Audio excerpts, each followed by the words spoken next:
They say the first cut is the deepest. But I learned late in life that the wound you don't see right away keeps bleeding the longest. And that is why, the night my son-in-law called me a crazy old man, in a room full of strangers, refuses to scab over no matter how careful I am with my thoughts. I keep pressing on it with the same foolish hope I press on the base of my thumb when a coffee jar won't open, thinking a steadier grip will make the past behave, and it never does. I will come to that night because everything else seems to lean toward it like chairs stacked against a wall. But first I have to speak about the quieter hours in which humiliation is born, the days when no one slams a door and yet you stand in a draft, the mornings that begin with a list and end with a question you pretend you don't hear. My name is James Callahan, though most of my students used to call me Mr. C. And at 81, I can tell you with a schoolmaster's certainty that dignity erodes in teaspoons, not in shovelfuls, and that it is not the insults we remember best, but the small, regular mistakes others make about who we are. I wake before dawn because my bones and the desert birds agree on one thing, that the world begins as a gray rumor and ought to be met gently. I shuffle to the kitchen in the little Tucson apartment that still echoes with my wife's steps, though she has been gone 7 years, and I grind beans the way Margaret liked. 3 turns more than is necessary, so the water has to fight its way through. The aroma thick enough to make even an old man believe that something luxurious still waits for him. I'm not supposed to drink it black anymore. A nurse with a polite voice and an alarming clipboard told me to ease up on the acid, but I never could stomach sweet coffee. And besides, it is not good for a man to obey every rule others invent for him once he's outlived the people who loved him into better habits. I stand at the sink and watch the cacti beyond the window take the first light. And I remember how Margaret would tap the glass with her ring and identify each bird as if she were taking attendance. And I answer inside my head the way I did at the chalkboard for 39 years. Present, present, present, even if it's only the ghosts I am calling on. When I retired from teaching American history, I promised my wife I would not become one of those men who end up policing the neighborhood from a lawn chair. But I can confess now that I keep a kind of sentry post at the window. Not because I like to pry, but because after the bell stops ringing in your life, the street becomes your hallway. The dog walkers are the late students. The mail carrier is the principal making rounds. The woman upstairs who waters her plants in a robe at noon is the parent who insists her child deserves extra credit. I keep notes anyway, though they are not the kind you could grade. I write to Margaret in a spiral notebook I buy in bulk when the back-to-school bins come out at the big store. And I tell her about the neighbor boy on the skateboard who tries to ollie over a line of pebbles and fails. About the cashier at the market who calls everybody honey except the men who look like they might complain. About the librarian who arranges the returned books with the tenderness of a nurse making hospital corners. I write so that the days don't smudge, because when you live alone, the hours try to convince you they are interchangeable. And if you let them, you will find yourself agreeing that nothing much happened, and therefore nothing much mattered, which is a lie so subtle you only notice it after a year has gone by and your heart is 2 sizes smaller. My daughter, Carol, visits when the guilt gets the upper hand, which is to say every third holiday, and sometimes on a Sunday, if the sermon at her church mentions fathers. She hugs me as if my back is made of stained glass and sits with her purse on her lap as though someone might steal it in my living room. She was a fierce child, with knees like raspberries and a laugh that made me think of glass marbles poured into a bowl. And then she turned into a brittle woman whose smile chimes when she wants something and dulls when she doesn't. There are whole subjects I cannot touch with her, The way you learn not to touch a burner you cannot see, but can feel radiating through the air. I cannot say her mother's name without noticing how she rearranges her face. I cannot ask about the old piano we bought on payments because she and her husband sold it when they moved to the bigger house. I cannot mention money without stepping into a courtroom where I didn't know I was on trial. I am not afraid of her exactly, but I have a healthy respect for the damage a grown child can do when she believes she has discovered the precise temperature at which her father will bend. Greg, my son-in-law, is the kind of man who looks like he was born with a sports coat on his shoulders and a Bluetooth in his ear, even when he is barefoot at a barbecue. He has a smile that makes other men loosen their belts, and a way of speaking that turns disagreement into a problem with your hearing. He calls me sir in a tone that remembers I was once a teacher, but refuses to concede that I have anything left to teach. And he has perfected the family version of eminent domain, arriving with a contractor's confidence to reroute the plumbing of any conversation until it drains exactly where he wants it. I don't dislike him the way people dislike villains in paperback novels. If anything, I pity him, because I can see the thin line of boyish fear that runs under his salesmanship, the terror of not being taken seriously unless he is standing on someone else's neck. But pity is a poor diet, and even I cannot live on it long. My grandson Michael is the exception I allow myself, the bright ribbon I have hidden in a drawer all these years. And if my voice softens when I say his name out loud in an empty room, I forgive myself. He is the boy who used to fall asleep in my lap while we watched old westerns, the young man who would sneak me donuts on the way to his mother's, the student who never sat in my classroom but carries a piece of it in his careful way of asking questions. He drove out to see me in a sun-faded Honda the year he turned 19, bringing a 6-pack of root beer and a promise that once he finished school, he would take me up Mount Lemmon for a picnic, like we did when his grandmother was still strong enough to climb. And even though we haven't made that trip yet, I keep the picnic blanket folded in the hall closet, because a man is allowed one unreasonable hope if he keeps it neatly stored. When Michael texted, he spelled things completely out, no abbreviations, as if showing me with each word that he had been paying attention to the small reverences I spent a lifetime teaching, and I answered him with the same care, checking my commas as though an old habit could keep me steady in a world that was losing its grip. I spend Tuesdays at the library, where the climate control is set for sweaters and the chairs remind you to sit up straight. I attend the community policy forums because they need bodies in the seats and because it soothes me to hear sentences with beginnings, middles, and ends, even if I disagree with 2/3 of them. There is a woman named Gloria who brings lemon cookies and speaks with a school nurse's authority, and a fellow named Bryant who thinks every problem can be solved by making teenagers stack hay bales. And I listen and nod and sometimes speak. And when I do, the moderator delights in announcing that a retired history teacher has the floor, as if I had arrived wearing a sash.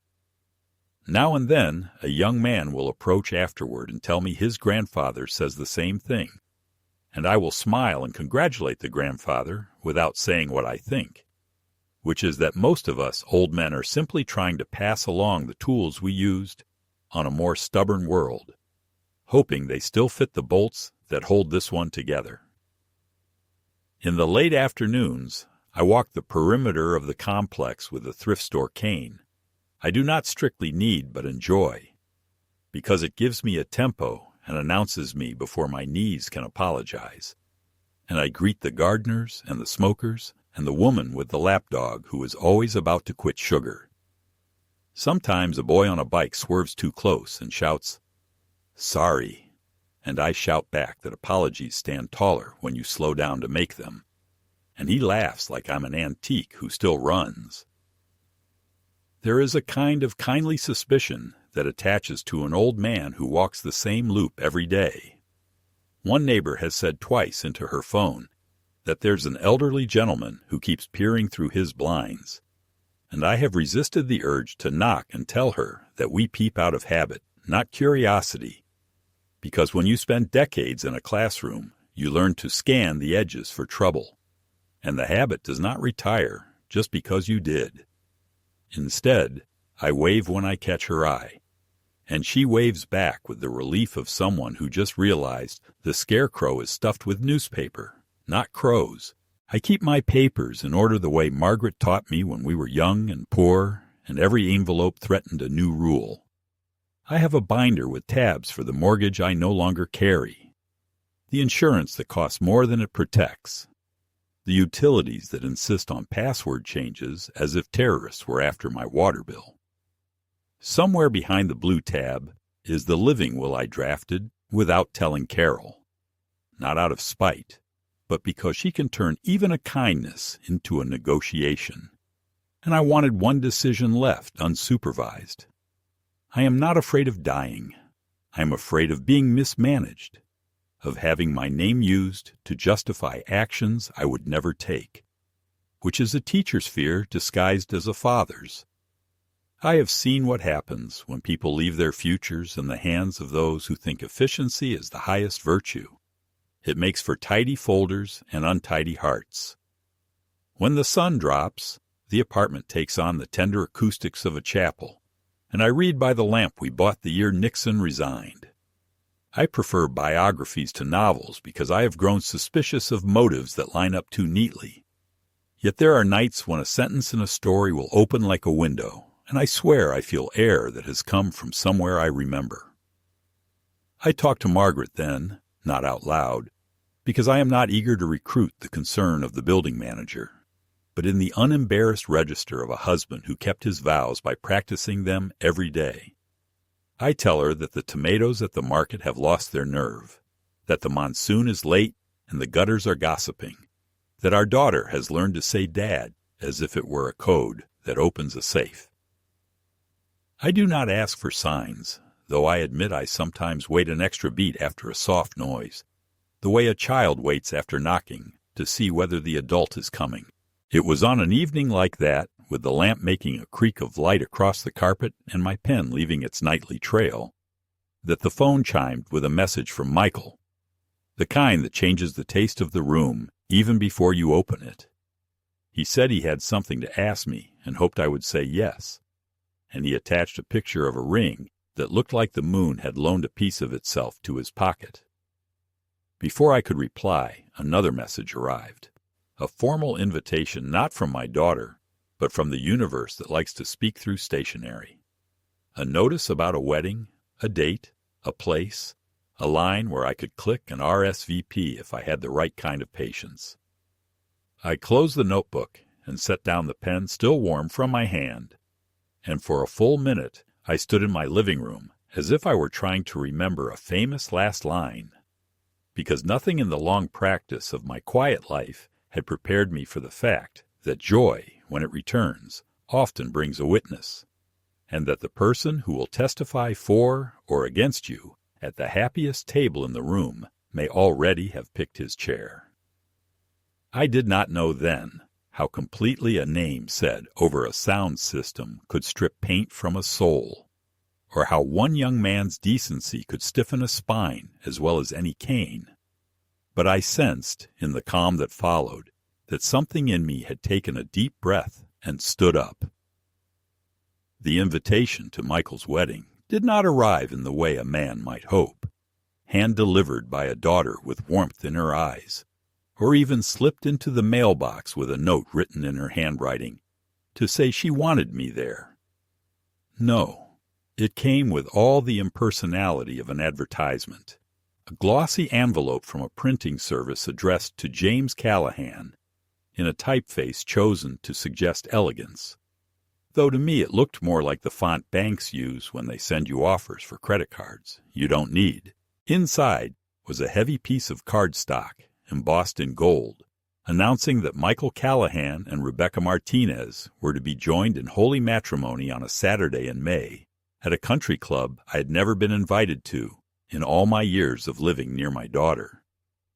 There was no signature, no line at the bottom that said Love, Carol, and Greg, not even a scribble from Michael himself. And for a long while I sat at the kitchen table staring at it as if it were a misdelivered letter that carried news meant for someone else's family. Only when I saw the photograph on the back, a young couple framed by an arbor of roses, with Michael's unmistakable smile, did I accept that I was being summoned not by affection, but by obligation, the way you might invite a relic to a museum opening, because it would look bad if the relic stayed home. I should have been overjoyed.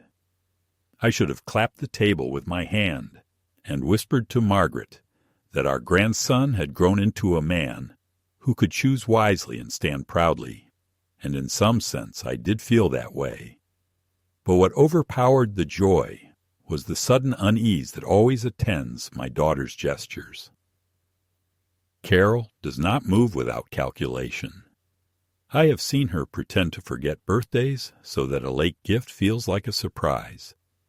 I have watched her smile at neighbors she intends to outbid, and I have listened to her use words like family and responsibility, the way lawyers use whereas and heretofore.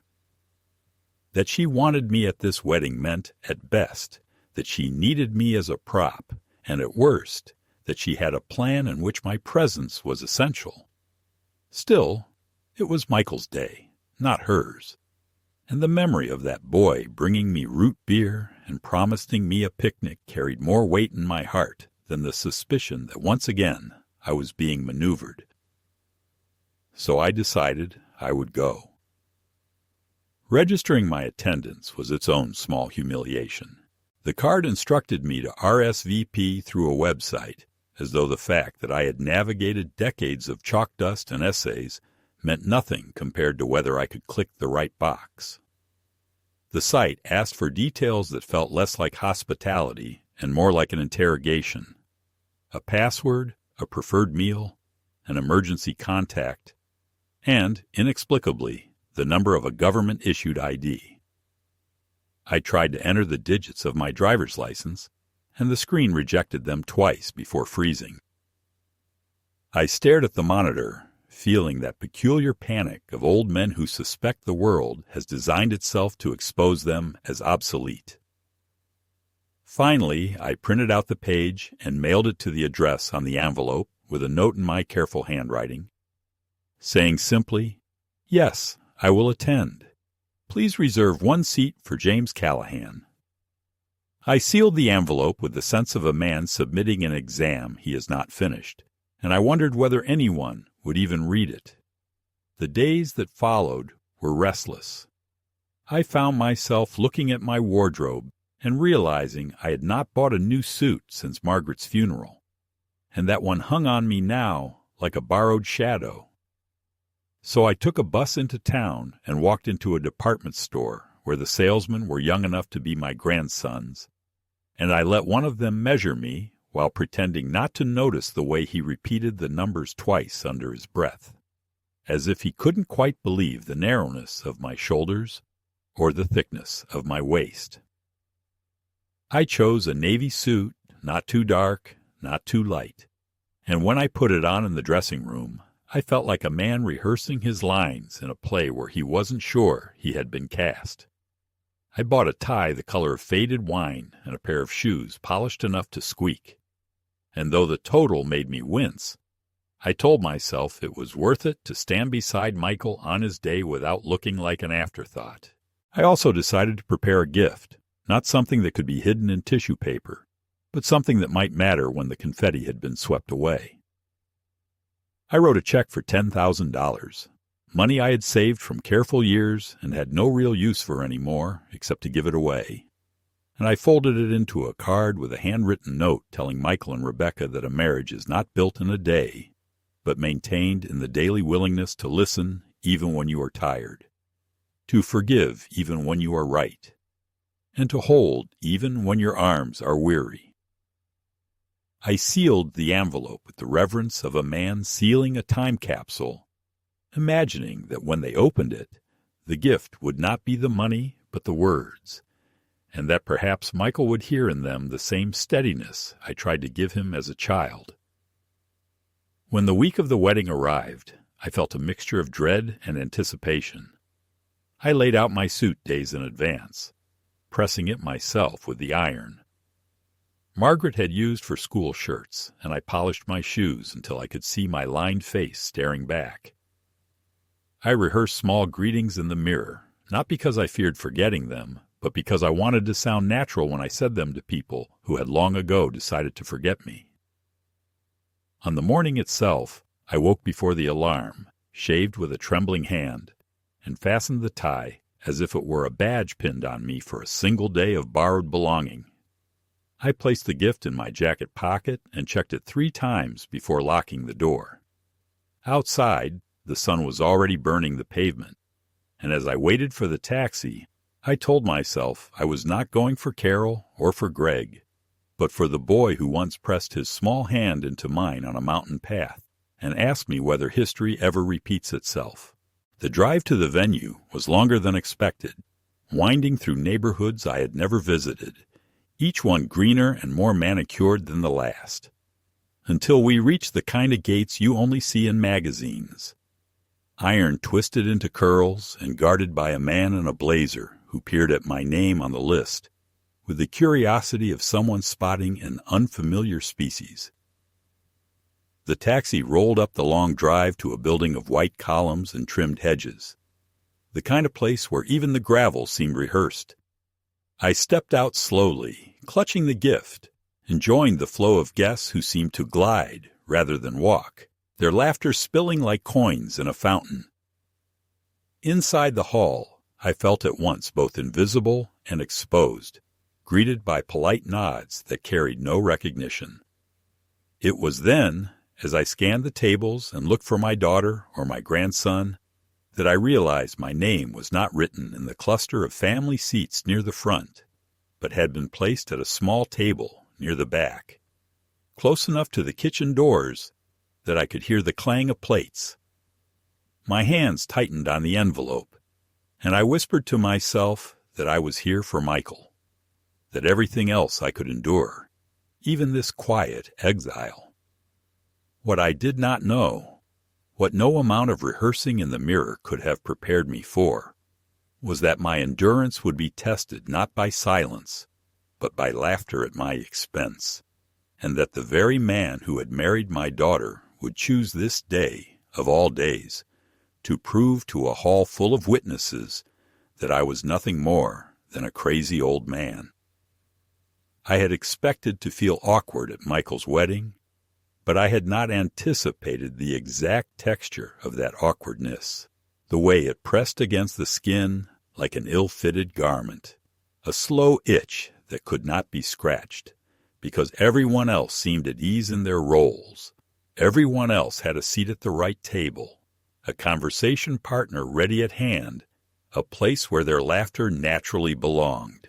My place, as I discovered, was near the clatter of the kitchen doors, where servers carrying trays pushed past me with professional smiles that barely masked their irritation at an obstacle they had not planned for. And as I sat at the small round table with 3 empty chairs, I realized I had been arranged there deliberately, like a piece of furniture moved to the corner so it would not spoil the symmetry of the room. The envelope with Michael's gift felt heavier in my jacket pocket, and I touched it more than once, as if to reassure myself that it was still there, that my presence had substance beyond what anyone else in that room chose to grant me. When the ceremony began, I stood with the others and watched my grandson at the altar, handsome and earnest in a way that made my chest ache.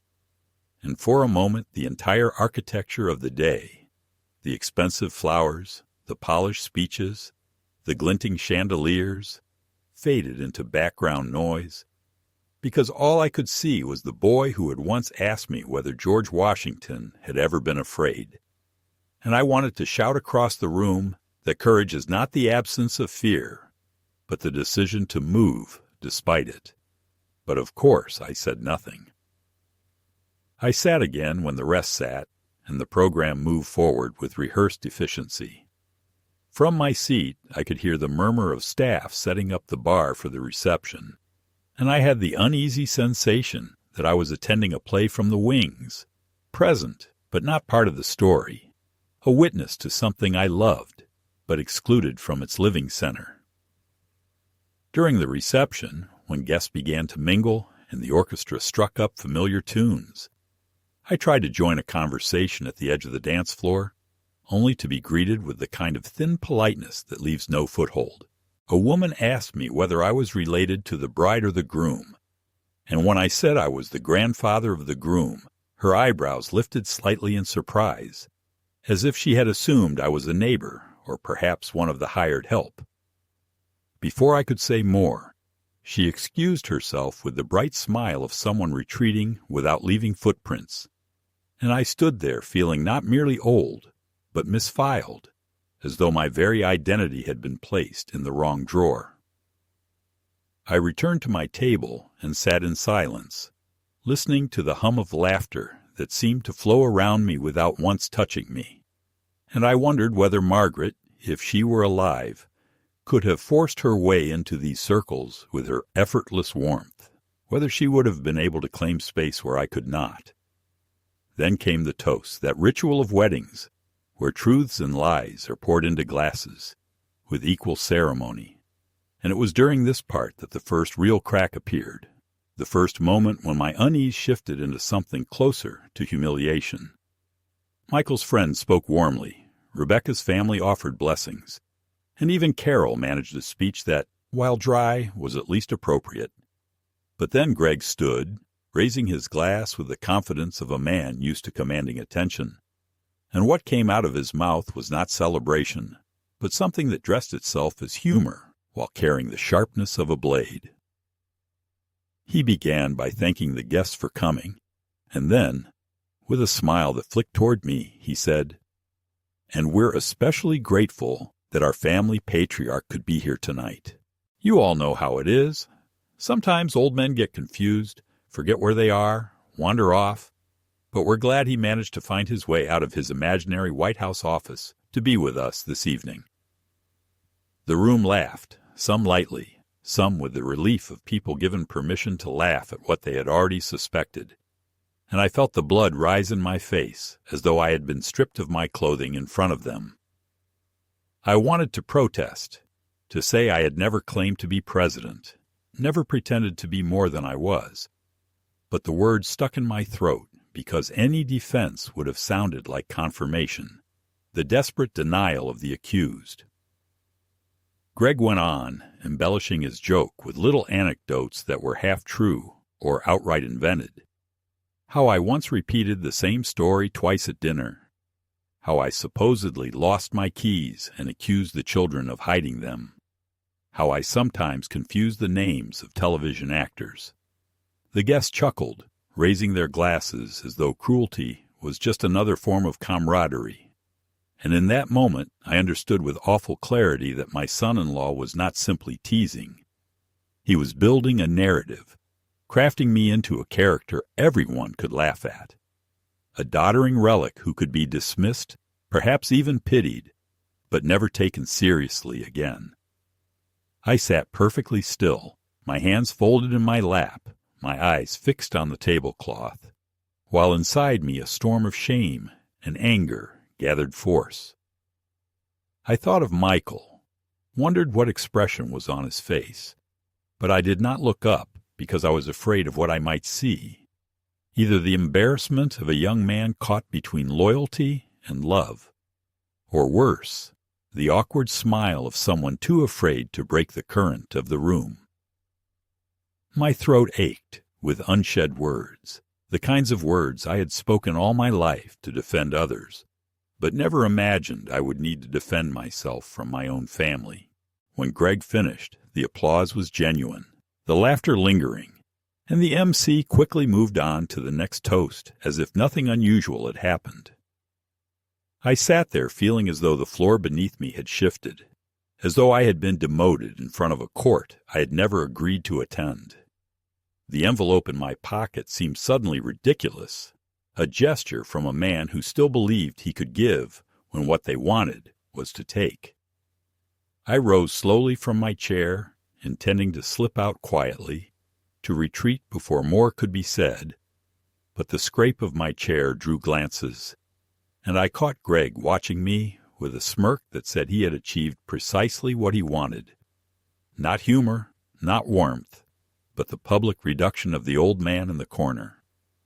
I told myself I could endure it, that I could swallow this insult for Michael's sake. But even as I thought it, I knew something had shifted irrevocably. It was no longer just suspicion about Carol and Greg's motives. It was evidence, undeniable and cruel, that they saw me not as father or grandfather, but as a convenient target, a caricature to prop up their own standing. And though I sat back down, though I forced myself to remain in that hall with my back straight and my face blank, I felt the first true fracture in whatever fragile peace had remained between us. Something inside me, long patient, long willing to excuse, began to stir with the certainty that the time for silence was ending, and that the next insult would not find me seated quietly in the shadows. It was strange, almost unbearable, how quickly a room can change when you are singled out as its fool, when laughter that should be harmless becomes a rope tightening around your dignity. For a time after Greg's toast, I sat as if my body belonged to someone else, as if I were only a spectator to an old man's humiliation. But then, gradually, the sounds around me began to return to focus. The clinking of glasses, the chatter of women at the next table about vacation homes, the rustle of programs folded into fans. I forced myself to take a sip of water and steady my hands, telling myself that I had survived worse humiliations in my long life, though as I searched my memory, I could not quite locate one that had burned this hotly. Perhaps that was the cruelty of it, that it had been delivered not in anger, but in jest, dressed up as entertainment, so that even my wounded pride looked like an overreaction. I remember looking at Michael, finally daring to meet his eyes, and what I saw there was not mockery, but something more complicated, shame, confusion, and a kind of helpless love that made my throat ache. He gave me the faintest nod, as if to say he knew, he understood, but he could not undo what had been said. That look sustained me, though it did not heal me, and it might have been enough to keep me seated in silence for the rest of the night, if not for what happened next. For it was then, as the laughter still lingered in the air, that a chair scraped against the polished floor on the other side of the room, and a woman stood. She was not tall, nor was she dressed in a way that demanded attention, but the calm authority in her posture commanded silence more effectively than the MC's microphone had managed all evening. I did not recognize her at first, though there was something hauntingly familiar in the shape of her face, the way her eyes held the room steady. She introduced herself without flourish. Judge Eleanor Jenkins, retired, once of the Pima County Superior Court. At the sound of her title, a murmur rippled through the guests, a rustling like leaves disturbed by wind, and people sat up straighter as if uncertain what kind of declaration was about to follow. She began by saying she had not intended to speak, that she had come simply as a friend of the bride's family, content to observe the joy of young people stepping into a new life. But, she continued, sometimes silence becomes complicity, and she could not sit by while she witnessed a man she knew, a man who had once been her teacher, reduced to a punchline in front of his own family. She turned toward me then, and in that moment recognition dawned, sudden and startling. She had been a student in my history class nearly 5 decades earlier, a quiet girl with dark braids who sat in the second row and rarely spoke, but whose essays were always precise and burning with a seriousness beyond her years. She had grown into the kind of woman who did not need to raise her voice to be heard. She told the room how I had once visited her father after school, how I had sat at his kitchen table when she was on the verge of being withdrawn from school to help with family obligations. She described how I had pleaded her case, not with lofty words, but with the simple conviction that education could change her life, that to deny her a chance at it would be to waste potential the world could ill afford to lose. Her father, she said, had been persuaded, and she had finished school, gone on to college, then law school, and eventually the bench. I owe my entire career, in a sense my entire life, to that man sitting at the back of the room, she said, her voice unwavering, and I will not allow him to be spoken of as if he were less than he is. The hall was silent. I felt the heat in my face, but it was not the heat of shame now. It was the overwhelming warmth of being defended, of being remembered not as a relic, but as a man who had once mattered, still mattered. She looked directly at Greg, and without raising her tone, she told him that belittling an elder might earn a cheap laugh, but it robbed the speaker of dignity far more than the subject. She reminded him that character is revealed not in how we treat those above us, but in how we regard those we think we can afford to dismiss. A few scattered claps broke the silence, hesitant at first, then joined by more, until there was a real wave of applause, not for me exactly, but for the truth she had spoken into a room that had needed it. I did not stand or bow or even raise my hand. I simply sat there, fighting tears, clutching the edge of the table as though it might steady me against the tide of feeling. For the first time that night, I was not invisible, nor was I a joke. I was something else entirely, something closer to what I had once been when I walked into classrooms and students quieted, waiting for me to speak. And yet even in that moment of vindication, my eyes sought Michael. He was standing now, not applauding, but wiping his face with the back of his hand, and then he began to move toward me through the maze of tables. He reached me and leaned down, his voice low enough that only I could hear. "I'm sorry, Grandpa," he said, and though his words were brief, they carried the weight of an entire history, the weight of every absence, every silence, every failure of protection. He took my hand, pressed it once, and for that moment I no longer cared who was watching. The applause faded, the program stumbled forward, but the energy in the room had changed. I could feel the discomfort radiating from Carol, who sat rigid in her chair, her smile frozen into a mask. Greg forced a laugh and clapped louder than anyone, as if to suggest that the judge's words had been part of the entertainment all along. But his eyes were tight with anger, and I knew then that this was not over. He had wanted to diminish me publicly, to cement a narrative of senility and irrelevance, and instead he had been called out, contradicted by someone whose authority he could not easily dismiss. That kind of man does not forgive such a reversal. He waits, plots, searches for a new angle. But for me, something had shifted irrevocably.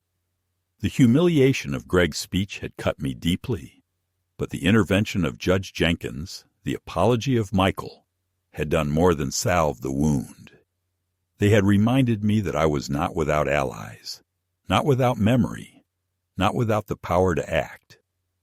I realized that while I had spent years enduring small slights and dismissals in silence, convincing myself that it was easier to let them pass, there might come a time, perhaps it had already come, when silence was no longer mercy but surrender.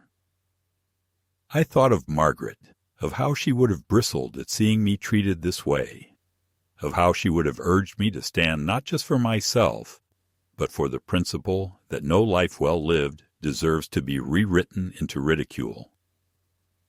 As the evening continued, I sat straighter, spoke more clearly to those who approached me, and though many of them still carried the air of condescension, I no longer felt the sting. I had been reminded that memory is a kind of armor, and gratitude, when spoken aloud, can be a shield stronger than money or reputation.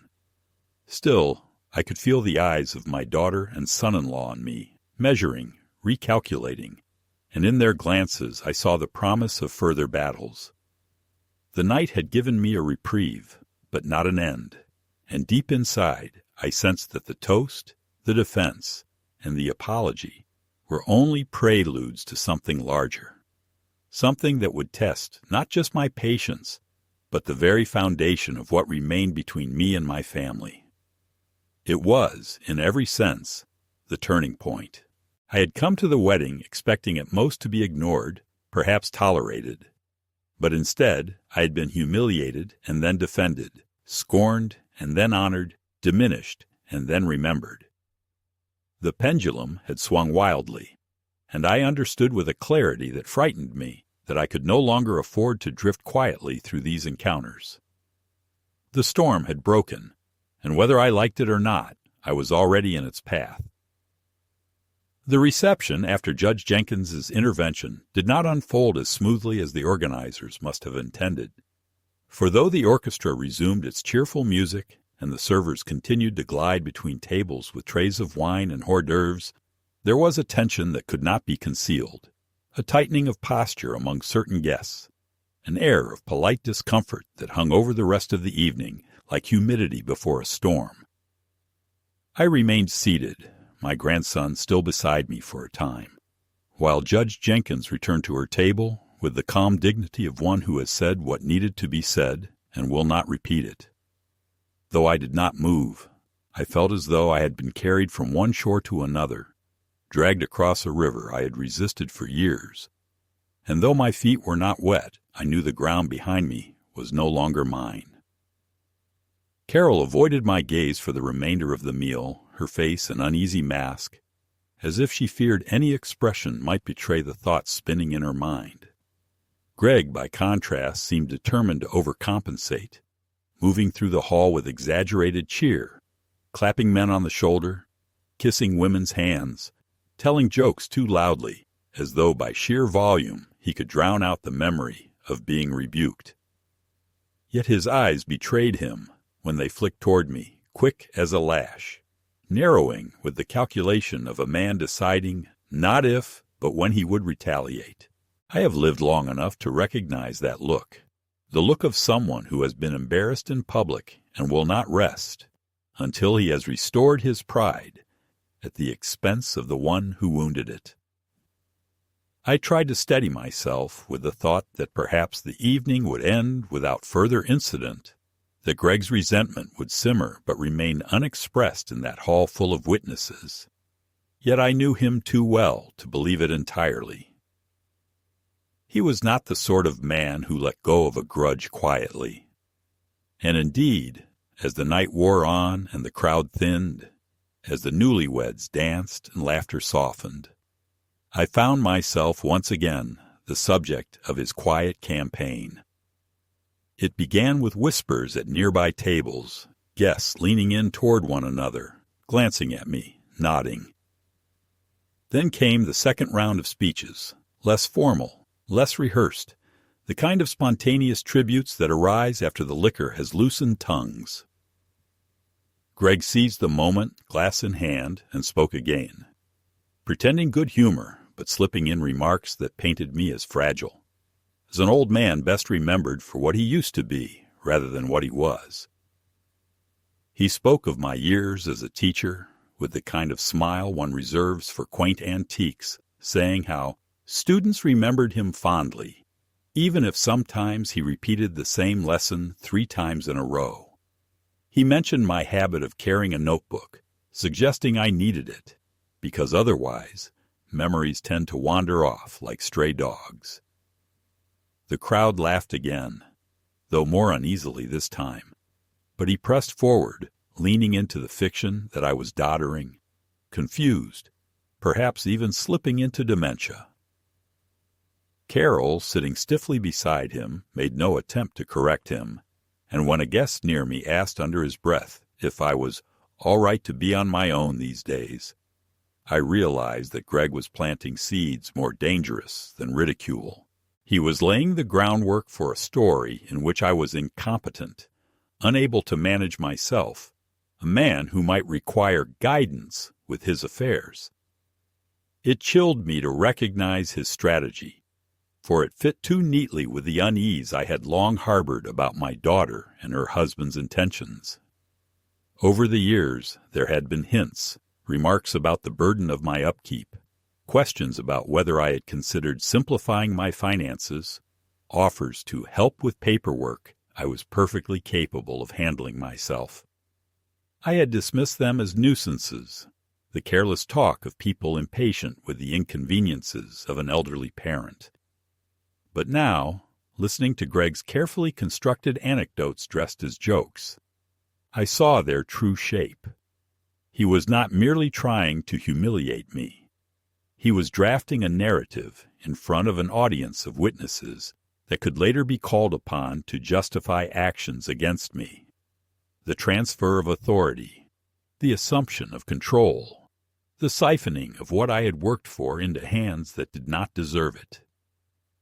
Michael must have sensed it too, for he stood abruptly and cut his stepfather off with a toast of his own, clumsy but heartfelt, praising me as the man who had taught him to ride a bike, who had given him his first history book, who had shown him by example what it meant to keep promises. His voice cracked with emotion, and for a moment the hall was silent again, the weight of his words pushing against Greg's poisonous levity. But Greg only smiled, placed an arm around Michael's shoulders, and said, "See? We all love Grandpa. He's the family treasure. We just have to keep him polished so he doesn't get too dusty." The laughter that followed was thinner, but it still came, and I felt my heart clench with the realization that in the eyes of many present, Greg's version of me was becoming plausible. Later, after the formalities had concluded and the bride and groom had departed under a shower of sparklers, I lingered near the exit, waiting for a taxi. And it was then that Michael approached me, his face pale with anger. He spoke quietly, urgently, as though confessing a crime. He told me he had overheard his mother and Greg speaking earlier that week, their voices muffled behind the study door, but clear enough that he caught the gist. They were discussing my accounts, speculating about how much money remained, debating whether it would be better to convince me to hand over control voluntarily or to pursue legal guardianship on grounds of diminished capacity. They laughed about the fact that I kept my papers in such neat order, saying it would make the process simpler once I was declared incompetent. Michael said he hadn't wanted to alarm me, but after hearing Greg's public performance, he could not stay silent. His words struck me harder than any insult had, for they confirmed the darkest suspicion I had tried to smother under years of patient silence, that my daughter and her husband did not merely see me as inconvenient, embarrassing, or old-fashioned, but as a resource to be harvested, an account to be closed, a house to be emptied, a set of assets to be claimed. In their eyes, I was not father or father-in-law, not even a man who had spent his life teaching and providing and protecting. I was property waiting to be transferred, the final estate waiting to be settled before its time. I felt a kind of cold settle over me, not anger exactly, but a clarity so sharp it hurt, the way desert air burns your lungs when you step outside in winter. I thanked Michael, placed a hand on his shoulder, and told him he had done the right thing, though I could see the anguish in his eyes, the guilt of a child who feels trapped between loyalty to parents and loyalty to truth. I assured him that none of what Greg was scheming could change who we were to each other, that I was proud of him beyond measure. But inside, I was already calculating, already deciding. I could not allow them to succeed. could not allow my life to be rewritten as a tragedy of incapacity. If they wanted to push me into the role of the crazy old man, I would answer not with silence, but with documents, with decisions, with the quiet but unyielding power that still remained in my name. The taxi arrived then, and I rode back to my small apartment in silence, the envelope with the gift still unopened in my pocket. I had planned to hand it to Michael that night, but the bitterness of the evening had tainted the gesture, and I could not bring myself to part with it under the shadow of Greg's smirk. At home, I placed it in the drawer beside Margaret's notebook, and I sat for a long time at the kitchen table, staring at the empty chair across from me. I thought of her, of how she would have met such treachery with fire, how she would have told Carol in no uncertain terms that a daughter who conspires against her father is no daughter at all. I envied her the clarity of her convictions, her fearlessness in the face of confrontation, and I resolved in that quiet apartment that I would find some fragment of that strength again. The next morning I called a lawyer, not the family lawyer Carol sometimes used, not anyone who could be influenced by Greg's smooth talk, but a man recommended to me years ago by an old colleague, someone who had handled trusts and estates with discretion. I explained what had happened, not in tones of self-pity, but with the precision of a teacher laying out a lesson plan. The public insults, the insinuations of incompetence, the overheard conversation. He listened carefully, asked a few questions, and then told me what I already half knew, that the best defense against such schemes is preparation, clarity, and legal foresight. He suggested updating my will, revising my power of attorney, and establishing a trust that would place my assets beyond the easy reach of anyone who might claim to act on my behalf without my consent. As I hung up the phone, I felt something I had not felt in years. Not merely indignation or sorrow, but resolve, a sternness that came from deep within, the same sternness I had once used to maintain order in classrooms of restless children. If Greg wanted to build a story in which I was the crazy old man, then I would craft a counter-narrative, one written not with jokes, but with signatures, not with ridicule, but with ink that would outlast his laughter. The battle had begun, and though I had not chosen it, I knew I could not step away. That night, as I sat writing to Margaret in my notebook, I told her everything, not because I believed she could answer, but because I needed to hear my own voice echo back in words. "They think I am finished," I wrote. "They think I am easy prey.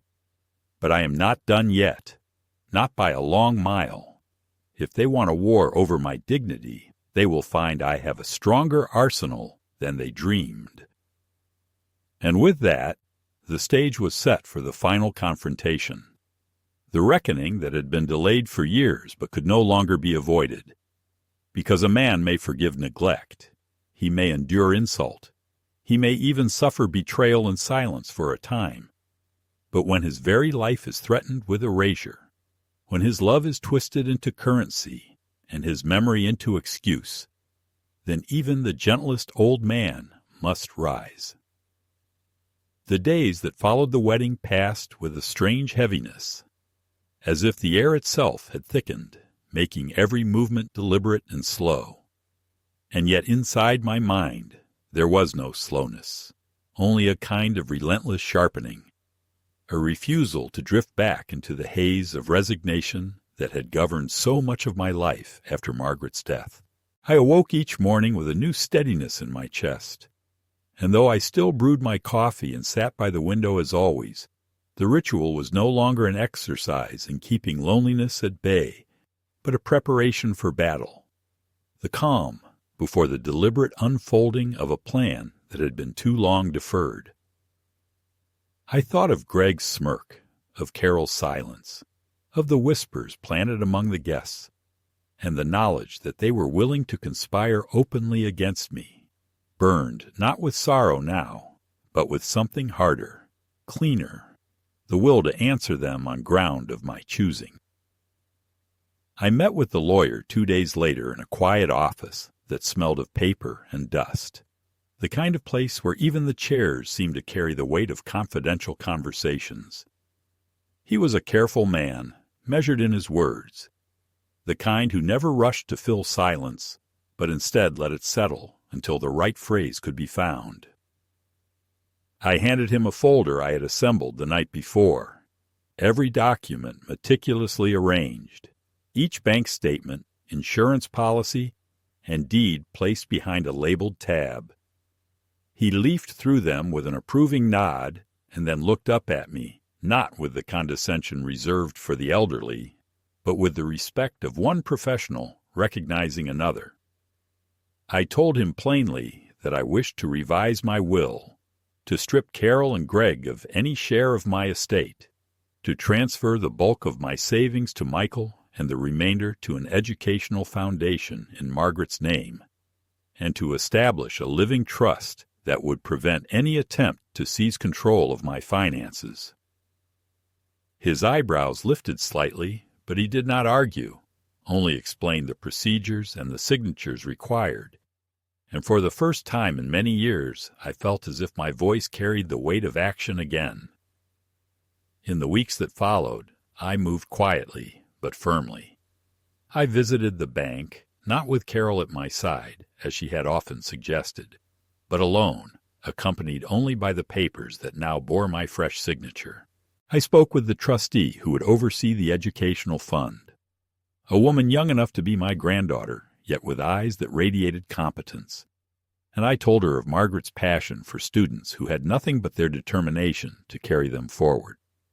I sat with Michael in my apartment and explained what I was doing, placing the documents before him so he could see for himself that I was not confused, not manipulated, but deliberate and clear-eyed. He tried to protest, to say he did not need my money, but I silenced him with the simple truth that it was not about money at all. It was about trust, about making sure that what I had built was not wasted on those who would betray it. He wept then, quietly, and when he rose to leave, he embraced me with a strength that reminded me of his boyhood, of how he used to grip my neck with small hands, as though he could anchor himself to me against the storms of the world. But I knew this was not enough. A will, a trust, documents neatly stored in binders. All of these were shields, not swords. What I needed was an act, something that would not merely protect me from their schemes, but would strip away the false image they had tried to cast over me. I thought long and hard about what that act should be, and at last I decided. I arranged a meeting, not in my home where they could dismiss my words as the ramblings of a lonely old man, but in a public setting where others would see and hear, where there would be no chance to twist the truth afterward. I chose the same library where I had spent my Tuesdays, knowing the staff would welcome me and that the quiet dignity of that place would lend weight to whatever transpired.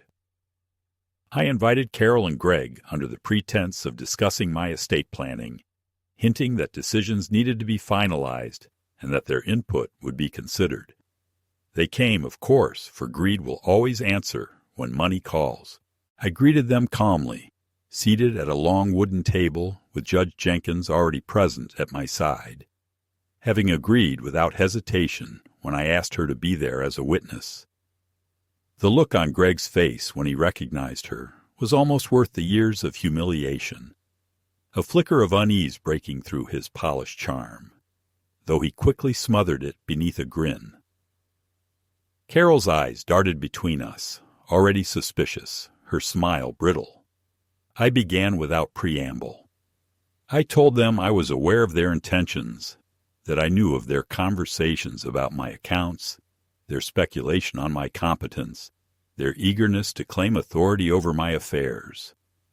I told them I had taken steps to ensure they would never succeed, that my will had been revised, my assets placed in trust, my wishes set down in language no court could ignore. Greg laughed, called it paranoia, said I was letting senility cloud my judgment. But Judge Jenkins cut him off with a raised hand, her voice firm and cold as she confirmed that she herself had reviewed the documents and found them sound. The silence that followed was heavy, and I watched Carol's face harden as she realized the truth. The trap she and her husband had been setting for years had collapsed before it could be sprung. Then, with a calmness I had not felt in decades, I placed a small recorder on the table and pressed play. Michael's voice filled the air, shaky but clear, recounting what he had overheard. Their plotting, their laughter, their plans to declare me incompetent. I had asked him to record it, not to humiliate them, but to ensure there could be no denial, no convenient rewriting of memory. Carol's face drained of color. Greg's jaw clenched, and for a moment neither spoke. Then Greg erupted, accusing me of manipulation, of turning my grandson against his own parents. But his words rang hollow in that quiet room, bouncing off the shelves of books that seemed to listen with disapproval. I did not raise my voice. I did not need to. I told them simply that they were no longer welcome in my affairs, that whatever love had once bound us had been severed by their greed and cruelty, and that from this day forward my life would be lived without their interference. I told them that they might continue their charade in public, but they would no longer have access to me or to what I had built. And then I stood, slowly but steadily, my cane in hand, and looked Greg in the eye with all the years of authority that had once kept classrooms of restless boys in line. You called me a crazy old man, I said, but today you will remember that I am not mad. I am simply finished, with you. The meeting ended in silence. They left first, Carol's heels clicking like hammers on tile, Greg muttering threats under his breath. I remained seated with Judge Jenkins, who placed a hand gently on my arm and said only, "Well done." I felt no triumph then, only a profound exhaustion, as though a weight I had carried for decades had finally been set down, leaving me both lighter and emptier at once. But as I walked home under the desert sky, the stars sharp above me, I felt something stir in my chest that had not stirred in years. The quiet satisfaction of a man who has reclaimed his name, who has spoken when silence would have been surrender, who has chosen not to die diminished, but to live, however briefly, with dignity intact. It was not the end of the war, perhaps, but it was the decisive battle. And though I was weary, I knew I had won. In the weeks after the meeting at the library, the world did not transform itself into a kinder place, but it became legible again. And that was enough for a man who had spent too long reading between lines that others kept moving. I woke to the same desert light crawling down the blinds, brewed the same stubborn coffee, opened the same notebook to tell Margaret what the day had asked of me. Yet the air in the apartment had changed its temperature, and even the quiet sounded different because the silence was no longer the hush of defeat, but the calm that follows a hard rain when everything reveals its edges. Papers were filed and countersigned, keys and passwords were stored where they belonged, the trust documents arrived in their sober envelopes with the embossed seal that felt like a small shield pressed into wax, and the letter from the Educational Foundation confirming the establishment of the Margaret Callahan Scholarship sat on my table like a bright stone that would not blow away in any future storm. I took the bus to the library on Tuesdays, and the staff greeted me with a warmth that had less to do with pity than with a kind of gentle respect. Because people sense when someone has taken back their name, and they lean toward it the way plants lean toward a window, grateful for any clean light. Carol called twice, and I let the calls roll into voicemail. The first message was crisp with indignation. demanding explanations I had already given and would not repeat. The second was softer, a practiced tremor in her voice as she spoke of family and forgiveness and the need to move forward. Yet beneath the phrasing, I heard the old arithmetic still clicking away, and I realized with a grief that did not flare so much as settle that our estrangement was not a wound to be stitched, but a fact to be lived with. Greg did not call at all, which was its own kind of relief, though a certified letter arrived from a lawyer whose stationery tried to bully me with its columns in Latin, and my attorney dispatched it with the briskness of a man shooing a persistent fly. The story Greg had tried to craft at the wedding failed to take root in the places that mattered. Among the people who had laughed that night, there were fewer now who found the joke worth repeating, because memory had been contradicted in public by someone whose authority was not for sale, and the rumor that had once threatened to become the frame of my life fell apart like wet cardboard. Michael came on Sundays with grocery bags and the impatience of a young man who wants to do more than he needs to, and we found a pace that suited both our lives, not the breathless apologies that used to fill our conversations, but a steady exchange of ordinary things that knit days together, errands and oil changes, and whether the monsoon would arrive on time. I showed him the letter from the foundation and the outline for the scholarship, first-generation students, history or civics preferred, a short essay about a teacher who changed their trajectory, and he read it twice as if memorizing a photograph of someone he did not want to forget. We drove out to Mount Lemmon one bright morning in late summer and spread the old blanket on a slab of warm rock, eating sandwiches that were too salty and laughing over the way the wind tried to steal our napkins. When he asked me what I would write to the first scholarship recipient, I told him I would say that gratitude is not a debt, but a direction, that you aim your life toward the people who steadied you, and in doing so you become a steadying shape for someone else. He nodded with the sober joy I have always loved in him, and for a long time we sat without speaking, listening to the pines make their private music, and I felt a peace that did not erase the hard parts, but placed them in a frame I could carry. There were practical endings that felt like small ceremonies. The bank issued new cards and closed the ancillary accounts that had once tethered me to Carol's expectations.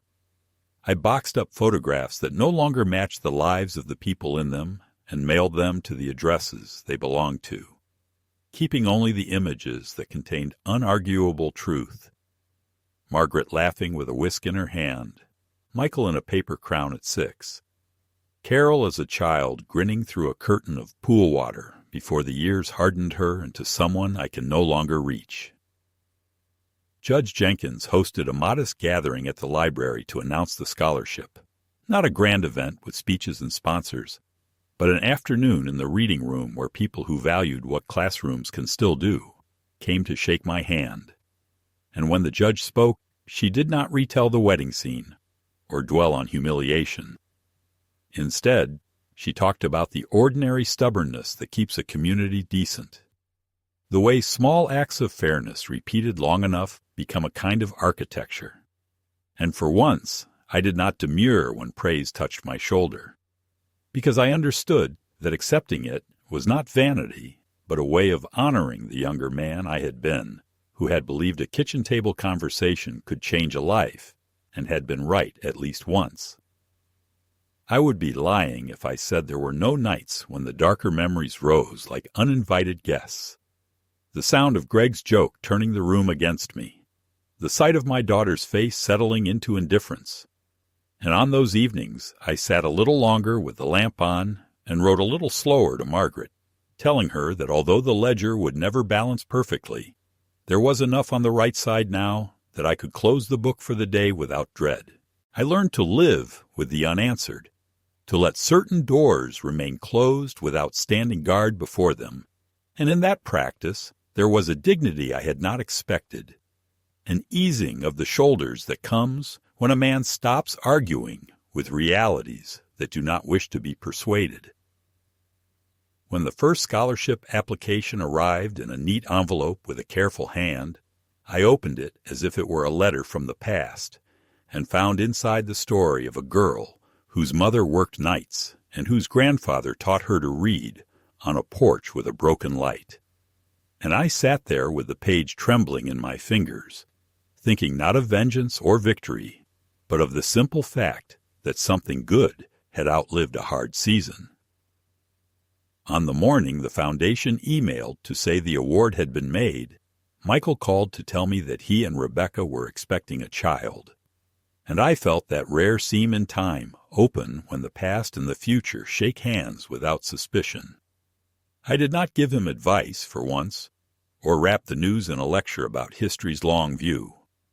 I told him only that a child will measure his world by what does and does not yield, and that if he and Rebecca hold steady in their kindness, the child will grow with a spine that bends for compassion, but not for contempt.